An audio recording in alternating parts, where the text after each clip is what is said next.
julle praat spesifiek oor snot. Julle weet, ek praat verskriklik baie oor snot. En snot en 'n sinusdrip en sinus kom van 2 plekke af. So as Lerato nou hier op ouma Rali sit, het ek vir julle geleer dat daar's jou sinusse en daar is jou maagklep.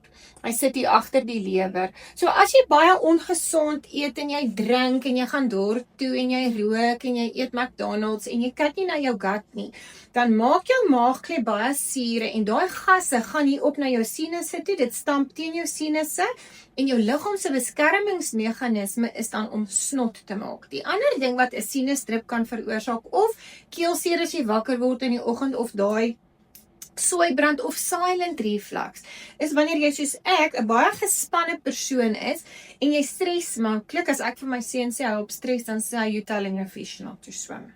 So vir my voel dit hier is partykeer 'n vice grip, veral as ek nou aan die einde van die maand my wat moet indien.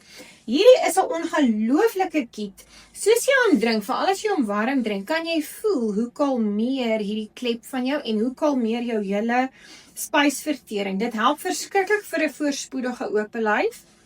Dit help verskriklik vir soeibrand en dit help verskriklik vir snot. En soos ek vir julle sê, ons het dit warm bedien in die winter en koud bedien in die somer. Hy is fantasties in plaas van met lemon of enige ander bollie met allerhande bestanddele in wat nie goed is vir jou liggaam nie. Jy kan hom vir jou kinders gee so van 6 jaar af. Jy halveer net die resep.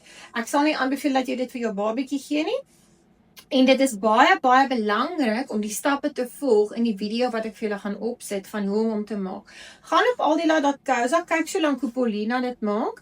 Ek gaan binne die volgende paar dae alles doen. As jy op die trein is en jy is 'n embarkie en jy bestel hierdie maand, die eerste 10 wat hierdie kit by my bestel, gaan hierdie gratis by my kry, want ek het besluit ek gaan hulle nie aanhou nie. Ek gaan net die 10 wat ek het verniet weggee vir die embarkies wat eers spring en vir hulle lekker trommeltjies wil ophou. So maak vir julle ginger shots, warm of koud, afhangende van wat se effek jy wil hê in jou spysvertering, en dan bly jy jou snollies en jou gut 10 jaar jonger.